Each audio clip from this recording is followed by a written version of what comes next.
ప్రజ్ఞ చీర ఏది నీ చీర? ఇది పైట కొంగు ఏది నీది?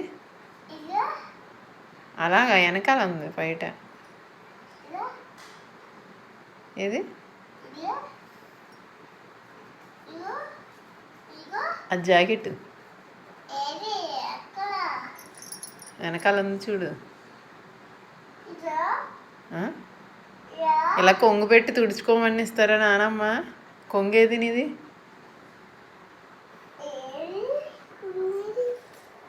ఇది